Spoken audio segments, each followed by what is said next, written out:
Hi, I'm Lisa Butler. As Shafiq said, I'm the Executive Director of the GBS-CIDP Foundation. So I'm here to honor Dr. Asbury. Dr. Asbury was an award-winning expert known around the world for his early work on Guillain-Barré syndrome. Dr. Asbury focused on neuromuscular diseases during his 60-year career and served in clinical, research, educational, and leadership roles at Penn and several other affiliated hospitals. His early research in the 1960s about the damage caused to peripheral nerves by GBS was groundbreaking, and subsequent research and treatment are built on that information. He was collaborative and inquisitive and served on national committees and teams that examined, among other things, the side effects of the early swine flu vaccines, a GBS epidemic in China, and the diagnostic criteria for GBS. Some of his many accomplishments include that he was a neurology department chair here, he was the interim dean, the executive vice president. He's the past president of the AAN, the association, he was the Association of University Professors of Neurology and past president of the College of Physicians. He was vice president of the World Federation of Neurology and received the Lifetime Achievement Award for his work in neuromuscular disease. He's the recipient of the Penn Medical System Master Clinician Award. In 2004, the university established an annual award for outstanding faculty for mentoring, and that was in his name. In 2019, Dr. Asbury and his wife Carolyn established the Arthur K. Asbury Professorship to be held by the chair of the neurology department.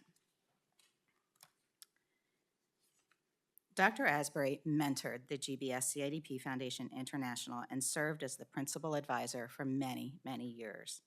His dedication to the field of neuromuscular neurology was unparalleled, and his keen sense of the importance of patient advocacy is a legacy that will inspire the foundation community for many years to come. In first learning about the foundation, he once stated that this is the piece of the puzzle we have been waiting for in treating GBS, and that was in response to our founder, Estelle Benson. Dr. Asbury was also pivotal in assembling a team of world-class neuromuscular neurologists and research in the rare field of peripheral neuropathy for the Foundation's inaugural Global Medical Advisory Board. So just wanted to take a minute for mission here about the GBS-CIDP Foundation. There are many foundations that are supporting other diseases that you all are looking into.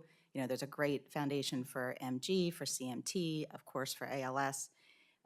But some of what we do, we have a physician consultation service through our Global Medical Advisory Board.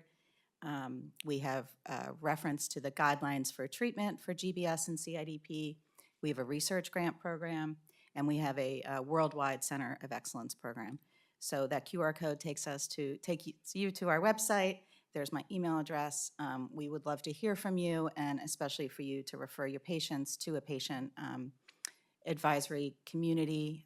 We have patient assistance programs, and it's really important for these patients to connect with other patients like themselves, and just helps them not to feel so rare in the rare space. So with that, we are honored to announce this endowment lecture sponsored by our foundation, the GBS-CIDP Foundation International. And the first lecture regarding this rare neuromuscular conditions of GBS, CIDP, and MMN will be presented by the chairman of our Global Medical Advisory Board from the University of Minnesota, Dr. Jeff Allen. Thank you. Thank you, Lisa. Thanks everybody for being here. Thank you, Shafiq, for inviting me to do this. Thank you, Professor Asbury, for making sort of the pillars for all of us to be able to talk about GBS. I never had the pleasure of meeting Dr. Asbury, but I'm trained by a lot of people that he was directly involved with. And if you kind of think about how that works, sort of, that's legacy talk. He was the pillar that really educated the people that help us understand about GBS, who educated me, and hopefully by talking about GBS a little bit today, we'll pass that on to you. So we really all owe it to him. So thanks, Lisa, for supporting this lecture, and Shafiq for making it happen. So I'm going to talk about GBS and really focus the talk really on the recently published EAN-PNS GBS guidelines, and kind of go through what those guidelines mean, talk a little bit about some of the diagnostic elements, a little bit about management and treatment, and some other tools that are kind of embedded within the guidelines that can help us take better care of people with Guillain-Barré syndrome. So to back up a little bit, let's talk a little bit about the history of GBS and kind of where all this came from. And you can kind of go all the way back to 1859, where the first description of GBS was probably by Jean-Baptiste Landry in 1859. And what he noticed was that he recognized people that had this disease that develop an infection and then paralysis, respiratory failure, and death. And if you go back to his original publication back in 1859, this is exactly what he said. The upper and motor systems may be affected equally. However, the main problem is usually a motor disorder. With flaccid limbs, the paralysis moves rapidly from lower to upper areas. When the paralysis reaches its maximum intensity, the danger of asphyxiation is imminent. So this is how he originally described the disorder, and a lot of that is familiar to how we think about this disorder right now in 2024. But if you speed forward 57 years to the French battlefields, where Guillain-Barré and Strohl were physicians, this is what they noticed amongst all of this chaos in World War I. They described these patients, where they reported the Soldier D arrived on the 20th of August, 1916 at the Neurological Center of the 7th Army, the 6th Army, because of motor disturbances, the lower and upper limb members. The affliction affected him beginning the July 25th with tingling of the feet and weakness of the lower limbs, such that he had to stop walking every 200 to 300 meters. Then during the following days, the tingling appeared in the upper limbs, and on the lower part of the face, the muscular strength weakened in the upper limbs. This was his exact words, which is really that first description of how we think about GBS right now. So GBS, Guillain-Barré syndrome, what happened to Jean-Baptiste Landry? Well, the argument against him was that the spinal fluid analysis wasn't developed by then. And so Guillain-Barré argued that how could you rule out things like infectious poliomyelitis? You couldn't, so we're going to cancel you from the Guillain-Barré syndrome. What happened to Dr. Strohl? Well, he had a very successful career. He was the youngest member of the Guillain-Barré-Strohl trio, and his career kind of went into a different direction after this initial publication. So he was kind of the forgotten member of the Guillain-Barré-Strohl syndrome, but had a very successful career otherwise. But you can kind of take these description that Landry published in 1859 and Guillain-Barré and Strohl published in 1916, and you can draw a through line directly to how we think about this disease today. Where we think about the disease as developing infection, followed by weakness, progresses from legs to arms, to respiratory failure and potentially death. And then Guillain-Barré and Strohl added some color by this cerebrospinal fluid protein elevations, which wasn't available to Landry in 1859. And that information has directly influenced how we think about those diagnostic criteria today. It influenced how Dr. Asbury and Kornblath developed that criteria in 1990, the initial NINDS criteria, and then the Brighton criteria in 2021 or 2011, and then the EAN-PNS criteria today. It all sort of stems from what was first described in 1859. So if we talk about GBS epidemiology, we know that it's a rare disorder, but it's not a ultra-rare disorder. It affects about 1 to 2 persons per 100,000 per year, slightly predominance of men to women, but not a great predominance. It tends to affect people in the middle ages of life, but can affect kids and it can affect adults. It can really affect people at any age, of any gender. About 1 to 2 persons per year. We know that the time course of GBS is one that follows this graph, where we think the disorder is driven by something called molecular mimicry, where people are exposed to infection. The immune system turns the attention from the infection to overlapping peripheral nerve proteins that drive the pathology of the disease. Once that happens, then the symptoms start to develop. That reaches a maximum within 4 weeks by definition, and then there's a plateau and improvement. So this time course of infection followed by development of presumably antibodies that attack nerve, followed by clinical symptoms that worsen over weeks and then plateau, is really important when we think about intervention for GBS, because we need to intervene down on this side when the immune system is really ramped up and hot and damaging nerve. If we wait until that damage is done from an immunological standpoint, we've kind of missed the boat.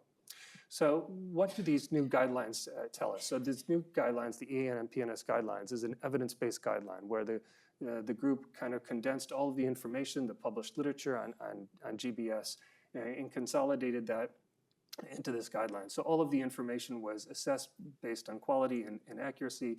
When available, an evidence-based recommendation was provided in the guideline. When the quality of data or the availability of data wasn't at the level where an evidence-based guideline could be made, then a consensus guideline was provided.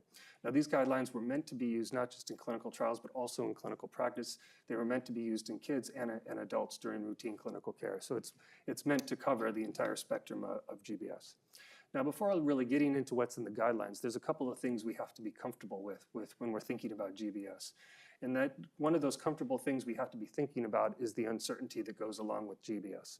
There's no diagnostic test that we can lean upon to say for sure you do or you do not have GBS. So it's largely a clinical diagnosis. So it has clinical features which really bind the disease together. We also know that there are supportive data that is common in GBS, but none of those things are as diagnostic in isolation. And there are things that can mimic GBS that we have to keep in mind.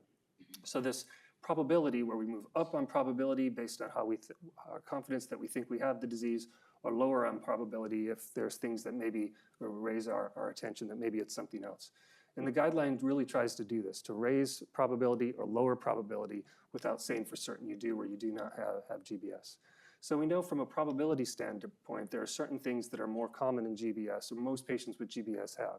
And the guideline focuses on this. With most patients have weakness, reduced deep tendon reflexes, and progression over less than 4 weeks. These are elements that are very common in most patients with GBS. But we know that there are some unusual circumstances. So the guideline talks a lot about variants of GBS and also subtypes of GBS. And this nomenclature can get a little confusing. When we're talking about a GBS variant, we're really talking about differences in GBS based on clinical features. So this is really a clinical definition. Different clinical features define different variants of GBS. When we're talking about subtypes of GBS, we're talking about different pathophysiologic elements. So this is when we talk about GBS that affects axon or affects myelin or affects motor or sensory nerves. So variants are clinical definitions, subtypes are pathophysiologic definitions.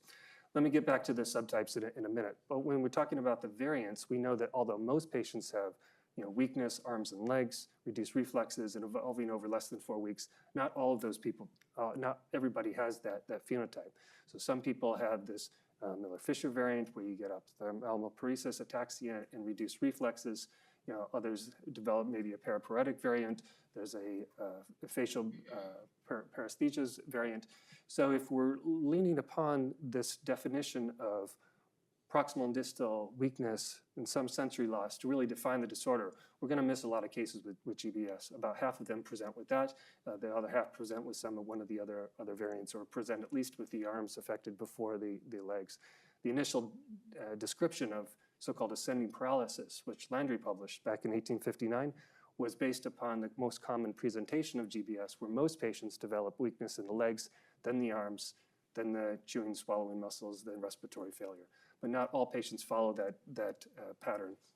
So the variants recognize that. When we're talking about the subtypes, one question is, does the subtype really matter? And the answer is sort of.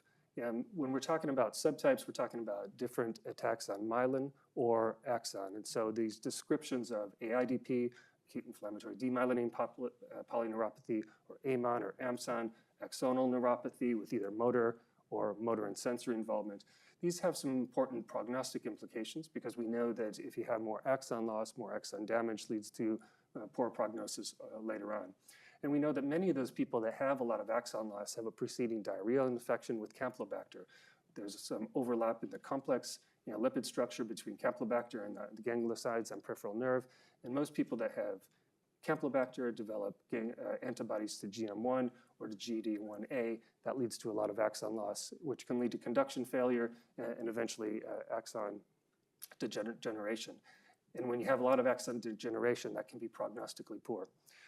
The problem, though, is recognizing that early in the disease, where if we do electrophysiology on people, electrophysiology, at least early on, is not a really great representation of whether you've got an axonal or a demyelinating pattern. it's probably a spectrum where many patients have some involvement of both. And when it comes down to treatment, treatment is all the same. So although these different subtypes have some prognostic implications, especially those with Campylobacter and subsequent antibody development, from a treatment standpoint, a diagnostic standpoint, they have less importance. And so consequently, the guidelines lessens the importance of the specific subtypes and doesn't give any specific guidance on how to define a subtype, because in the acute setting, it's really, really difficult, and treatment is all the same. So the variants are important because we need to know how to recognize them. Subtypes, at least in the acute setting, are less important. As far as where these subtypes occur, we know that in North America, the most predominant subtype, or the most common variant, is the sensory motor variant, where about 2/3 of patients have that variant. Less common to have the axonal, and the Miller-Fisher variant is 10% or less.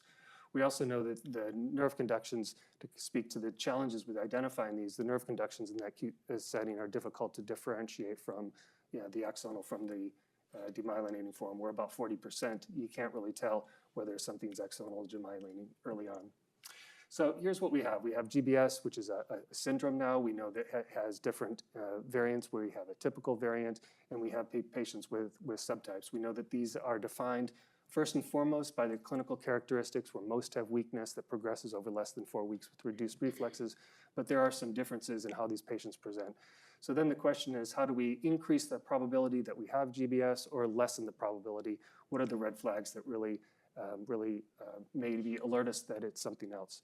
So the guidelines really color this in with a lot of detail as well, where they have the core features, and then they describe the features that should be present in most patients with the GBS. And these are things like relative symmetry, mild sensory involvement, cranial nerve, especially facial, especially bifacial, is common in GBS. Pain is very common, recent infection, respiratory symptoms, and then CSF and nerve conduction changes. So let's talk a little bit about these. And the guideline makes some recommendations on what we should be asking and thinking about for patients that have suspected of GBS, and some good practice points that we should be asking or looking for all of our patients with suspected GBS. And one of the things that the task force really recommends is to ask about antecedent events, not just infections, but antecedent events. The data behind that is shown here, where we know that patients that have a preceding infection, if that's in the right clinical context, it very strongly raises our likelihood that we're dealing with GBS. The sensitivity of having a recent fever, infection, gastrointestinal illness, or diarrhea is relatively low. But if you have one of those things in that clinical context, your specificity is very, very high. So it's important to ask about preceding infections. Surgery is the same way, where sensitivity is fairly low, but if you have a surgery within that preceding event, specificity is very high. Vaccination is a little bit of a different story. The vaccination story in the 1970s was clearly there was an increase following a swine flu infection. Epidemiology of infection triggering GBS since then has been controversial, to say the least, where some studies have not shown any increase in the occurrence of GBS following the typical flu vaccine. Others show a small increase on the order of about 1 to 2 increases of GBS cases per 100,000 vaccinations given. Even for the COVID vaccines, it seems as though the RNA vaccines provide no increased risk of GBS, whereas the adenovirus vaccines have a small increased risk. So vaccinations, considering the frequency of vaccination and the importance of vaccination, the link between vaccination and GBS is still one that we're trying to figure out. But if you have an infection, that can certainly increase your risk or likelihood of GBS. So good practice point number 2 is examine the CSF. So we know that the CSF, classically in GBS, shows elevated protein with a normal white cell count. And this can be very helpful if you have that clinical story. If you see that profile, can increase your likelihood to have GBS. We know that the likelihood of having that increased protein increases the longer you are from diagnosis. So if you're less than 3 days, the likelihood that you have high protein is about 50%. After a week, it goes up to about 70 or 80%. So the longer you wait is important. So, which is not to say it shouldn't be done early in the acute setting, because part of what you're looking for is the high protein, but also maybe even more important, what you're looking for is a change in the white cell count. If your white cell count is very high, that would be a red flag that you're dealing with something else. So it's also important to think about caveats for high CSF protein and things that can increase that other than disease states, things like age, or if you've been given IVIG before, that can also increase your protein. But as a way to increase or decrease your probability that you're dealing with GBS, looking at the CSF is very important. And then the third thing that the task force recommends, of course, is nerve conduction and studies. I know often these are not done in the acute setting because the perception is why do it.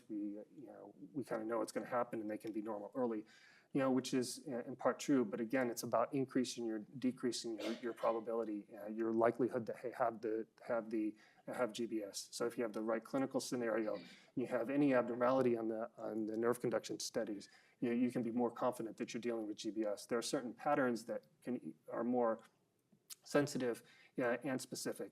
Things like sural sparing or indirect discharges or CMAP duration prolongations can be even increase your confidence a little bit more.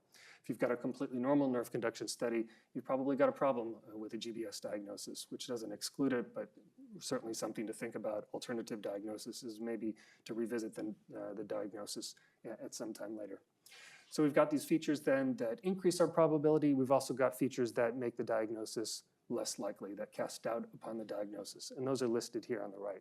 So if you've got somebody that has asymmetric weakness, respiratory failure, but only mild sensory symptoms, prominent fever, sensory levels, hyperreflexia, all of these things make you really wonder, do you really have GBS or not? So back to our figure here, now we've got the classical clinical features, and now we can increase or decrease our diagnostic confidence based on features that support the diagnosis or features that cast doubt on the diagnosis, but still it is a clinical diagnosis. And there are things that can mimic the disease. So the things that can mimic GBS are quite extensive. There's a lot of different disorders, both CNS, anterior horn cell, nerve root disorders. The list is rather long. Most of these we can check off the list pretty quickly based on certain clinical features of somebody, but sometimes it's more difficult. But this is kind of where this list of features that cast doubt on the diagnosis becomes very important, because we can go through this list and we can go through these features and say, do you have any of these features? And if you have any one of these features, it narrows that differential diagnosis quite substantially. So you could say, take somebody with a mild sensory involvement or prominent sensory involvement with only mild weakness. Instead of thinking about GBS, the list becomes things like CIDP or vitamin toxicity or other common causes of polyneuropathy. If you have things like fever, elevated white cell count, infections or malignancy become more common. And then of course, if you have things like upper motor neuron signs, thinking about cord disease or CNS problems comes to mind. So by going through this list of features that cast doubt on this disease, we can kind of narrow this list from several dozen to two or three. We can leverage that probability and kind of see where things intersect. And if you have two or more things on this list, then the diagnosis for GBS becomes very, very unlikely, and you can really narrow in on that diagnosis. So moving on from diagnosis, the guideline goes over some really important things for management of GBS. There's all these nice charts and flow charts that really help us understand how we should be triaging patients, what setting they are most appropriate to take care of on the floor in an ICU, what sort of parameters are available for intubation and extubation. I'm not really going to go over that piece of this, although this is great information within the guideline. But I do want to talk a little bit about how we can better assess patients' risk of respiratory failure in the very acute setting. Get back to that in a second. The guideline also talks about treatment, flow charts to think about treatment. How do we treat patients? Treatment is fairly simple, at least today, because there's only two evidence-based treatments that we know work, IVIG or plasma exchange. Sooner treatment is better. I'm not going to really focus on standard of care treatment, but I do want to talk about some treatment in some difficult situations. So some of the special challenges of GBS management are how do we know which patients need ICU care and how do we, what's your risk of respiratory failure? How can we understand that? Defining some unique treatment circumstances, and then predicting long-term prognosis is another thing I'll touch upon. So the first question is, you have somebody that presents to the emergency room, sends to the floor, they have what you think is GBS. What's that person's risk of respiratory failure within the next few days or something the next week? Obviously, that's very important. Even today, the risk of death in GBS is about 5%, higher in other parts of the world. Most of those deaths in the early stages are going to be caused by respiratory failure. So we really need to be on top of this and understand how we should be following and managing patients with GBS. And if we think there's a high risk of respiratory failure, get those patients to the ICU sooner rather than later, rather than in the middle of the night. So there was one study, a large study called the IGUS study, which really looked at about 1,000 patients with GBS. And the question they asked was, what are the features that are identifiable at the first point of contact that most likely predict a patient's risk of respiratory failure within the first week? And what this large study found was that really 3 things predict your risk of respiratory failure. How long it took from symptom onset for you to get admitted to the hospital, faster times being higher risk, whether or not you had bulbar involvement being higher risk, and what your strength impairment score was at your hospital admission. So those 3 things predicted your risk of respiratory failure within the first week. So based on this study, the authors put together this chart, or this conversion table, which assigned each one of these things a score. And then based on your score, you could predict your risk of respiratory failure within the first week. And it's meant to be performed at the first point of care, when you see this patient in the emergency room or the first point of care in the hospital. And if you think about assessing all of these things, how long does it take us to understand all of these things? Is your speech slurred? Are you choking on food? How long has it been to the hospital? What's your MRC score? Most of this information is identifiable within seconds of meeting a patient in the hospital or after a neurologic exam that we're all going to do as part of standard of care anyway. So you can assign each of these things a score and understand your risk of respiratory failure. So, for example, if you have somebody that presents you with facial weakness on the 3rd day of symptoms, and they can lift their head off the bed, but there's no other resistance, and your MRC score is hip flexion is less than gravity, you can score bulbar weakness, time to hospital according to this, and you can know that this person's got a score of 19, and they're going to have a 30% risk of respiratory failure in the first week. So this only takes a couple of minutes really to do. So it's very easy to do, and then you can know, this patient, 30% risk, maybe this is somebody that needs some ICU monitoring at least for a few days. So it's pretty easy to do, but it gets even easier because there's actually some online scores and tools that can help us actually make this calculation. If you simply Google EGRIS, you're going to get a score, a search that looks like this. The first 2 hits that you'll get are this QXMD and then the Medscape. Both of these will give you an online tool in order to make this calculation. There's actually a 3rd tool that I'll talk about in a second, but you can click into either one of these, and we'll give you access to a tool that will help you make this calculation. You can simply put in your time between onset and hospital admission, your presence or absence of bulbar features, and then your overall MRC score, and then click a button, and this will give you your risk of respiratory failure within the first week.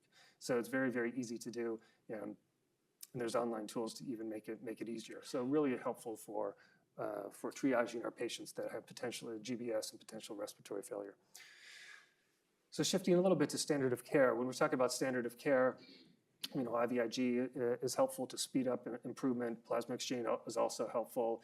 Big clinical trials back in the 80s with plasma exchange showing that things like hospitalization, time on a ventilator, time to walk, all improved. Studies that looked at IVIG versus plasma exchange showed that the 2 were basically the same. Beyond that, at least right now, we don't have any proven effective therapies. Corticosteroids don't work, and some patients get worse. And we don't have anything beyond that, at least right now. But we know that treatment earlier rather than later is important.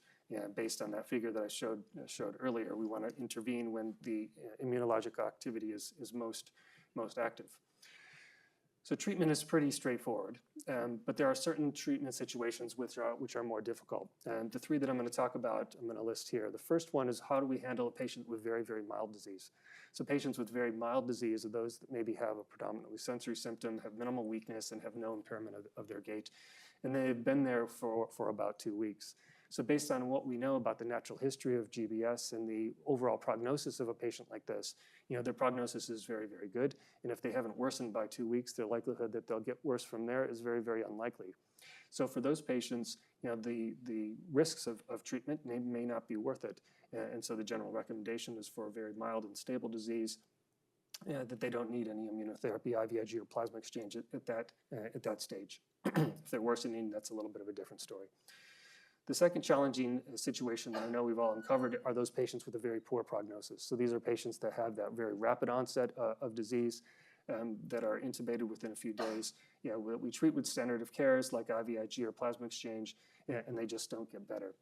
And so the situation here is, you've treated with IVIG, what do you do next? Do you do IVIG followed by plasma exchange? Do you IVIG and then another course of IVIG? If you did plasma exchange first, do you chase that with IVIG? And the data would tell us that IVIG followed by plasma exchange is not helpful. The reverse is also true. Combining it with steroids is not true. There was, for a time, a favor to repeat IVIG courses after initial IVIG, thinking that if we can drive that immunoglobulin level higher, that would be better for some patients with a poor prognosis. And on that basis, this study was conducted, the SID-GBS study, which is the second dose of IVIG in patients with poor prognosis. And the results of this study were really, really disappointing, meaning that a repeated course of IVIG in patients that did not seem to respond to the first course of IVIG was not helpful. And not only was it not helpful, but those patients that got the second course of IVIG had an increased risk of side effects, including thromboembolic events. So it was actually these patients fared worse because of the side effect profile, second dose of IVIG. So a really, really disappointing study, in that it was not only not helpful, but it actually was much more risky to do that second course of IVIG.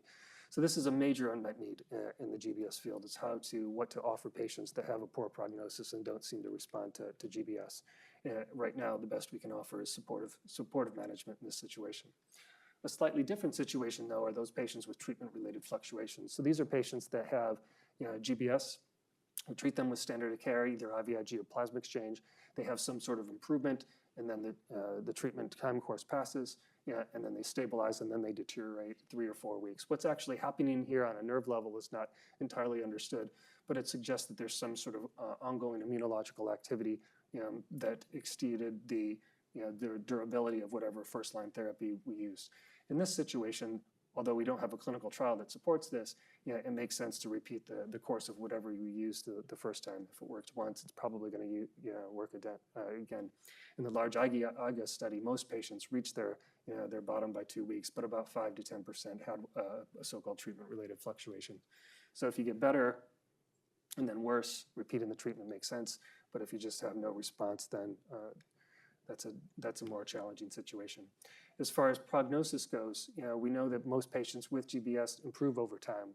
And this is a nice snapshot of prognosis. In the bottom figure, you're seeing patients where their prognosis, their degree of disability at disease onset, where about 70 to 80% have some impaired walking or are unable to walk at disease onset. And then if you go all the way to the top after about a year, most patients get quite a bit better. Although only about a third of patients are completely free of symptoms. About a third of patients have mild symptoms, mild residuals that do not improve. And then about a third of patients also have some sort of substantial improvement that doesn't get better.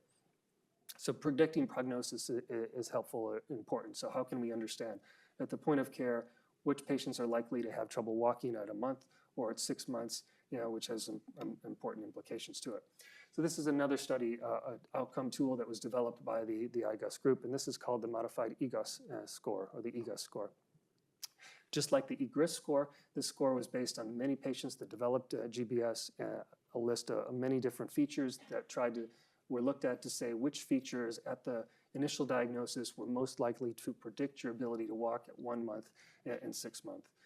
And what was found in this study is that the 3 factors that were most likely to predict your long-term outcome, were the age when you were diagnosed, whether or not you had diarrhea before you were diagnosed, and what your MRC sum score was, so your strength impairment score. So age, preceding diarrhea, strength impairment at the point of care were determined to be the best predictors of long-term prognosis. Just like the EGRIS score, you can take each of these factors and assign it a numerical value, and then add that numerical value up in order to understand your risk of your likelihood that you'll be unable to walk at 3 months and 6 months. And this is the conversion table. So you can look at this. So for example, if you score a 4 on this score, your risk of unable to walk at 6 months is about 50 to 60%, or 1 month is about 10 to 15%. So a good tool to predict walking at a month and at 6 months. Just like the EGRIS score, there's an online tool for this. A couple of caveats though with it. Instead of Googling EGOS, if you do Google EGOS, you're going to understand about your self-esteem. If you Google MEGUS, you're going to get a link to this young man who's a German rock climber. I'm sure he's a very nice fellow, but doesn't help us understand risk of GBS prognosis. So instead, Google modified EGUS, or MEGUS, and then you'll get links to these 3 scores. So all of these were similar with EGRIS, the QXMD, the Medscape, but also the IGUS tool. So the IGUS tool I'm going to focus on here. So if you click into this, this will give you a link to understand your respiratory failure, so the EGRIS, or understand your prognosis, the EGUS. And you can click on which tool you want, and then enter the data, which takes only seconds to do, what's your age of onset, whether you had a diarrhea, your MRC sum score. All of this stuff is information that we have at our fingertips, because we do this as part of standard of care. And then you can calculate your risk of being able to walk or unable to walk at 1 month and 6 months. So very, very helpful for prognostic management. So, the task force, these guidelines are very helpful tools meant to be all ages, clinical practice and for research. It's an evidence-based guideline and some consensus recommendations as well. The task force really helps us understand the importance of CSF, preceding infections, nerve conductions early on, important management information in there, and helpful tools that are embedded within there to help us understand likelihood of respiratory failure, prognosis at 1 month and 6 months, which have important implications. So it's a really great guideline. I think that's where I'll end up, and I'm sure we're doing for time, but I can do some questions, I think, if we have time. Thank you.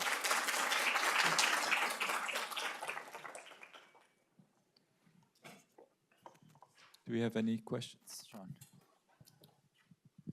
Great. That was a great talk, Jeff. The original North American trial found that the amplitude of the distal motor responses were a great predictor of walking independently at 6 months. Do you have any feeling for how that compares to the EGUS tool?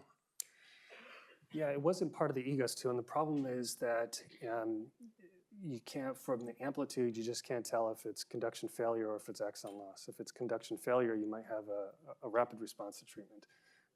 So I think if you looked at that after a week or 2, then that'd tell a different story. But this tool is meant to be performed by information that's available, clinically available at the first point of contact and nerve conductions. But you're right, if you have amplitude loss, then that portends a poor prognosis, because of the axon degeneration. I had another question. Oh, Lauren, please. Hi, thank you for that talk. That was really great. I remember learning this as a resident, but it's my impression based on experience that a lot of our residents and even maybe some faculty don't know this business about not being required to treat more mild GBS. How do you think we can get that message out? What you presented as if it's been 2 weeks and they're not getting worse, then treatment, the risks, may outweigh the benefits of treatment. How do you think we can get that message out? Because I don't have the sense that it's widely known, having recently been on service. Yeah, you're right. If it's difficult to have somebody in front of us that we both say GBS and know there are treatments that can speed up improvement with GBS and then withhold that treatment. It's not in our nature to do that. So you're right that it's not something that we're often comfortable with. The message is probably just understanding what the prognosis and the data behind these recommendations are, which are in the guidelines, which is those patients are going to do pretty well regardless, and that treatments, although are generally safe, they're not completely safe. So I think it's probably just an information knowledge improvement. I don't have any other better advice than that. So, great talk, Jeff. I have one question. I was just actually, was it yesterday or the day before? I was looking with one of our colleagues here, Maddie Singer, on a study that was done by Asbury and Kornblath in China, looking at the outcome of the axonal versus the demyelinating form. And they found that at 31 days, both groups walked fine. So without treatment. So they didn't find a difference between. So why do you think that here in the US they feel that the axonal form has a worse prognosis? Yes, I think we're based on a lot of that work that Asbury did and Kornblath did. knowing that we think about these diseases as kind of having macrophage-mediated myelin disruption. The myelin goes away, and then you get weakness. Or you have something that's attacking the axon in the nerve. We understand now that probably most of the pathology with these diseases is at the node of Ranvier, where you have an attack on the node of Ranvier, which results in conduction failure. In some of those conduction failures, if you can relieve that failure, then you can get fairly rapid improvements in the symptoms like what they observed. However, there's a proportion of those patients where if the conduction failure goes on too long, you get a massive axonal degeneration, and then your prognosis is very, very poor.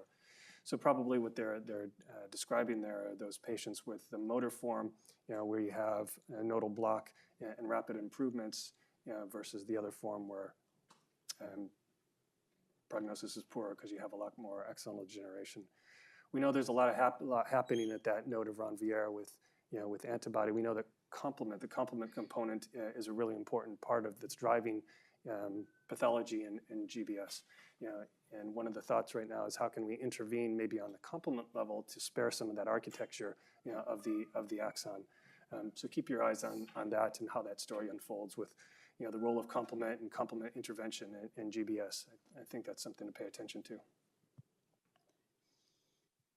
Jeff, I have a question. Mm-hmm. So IVIG and plasma exchange have been around for decades.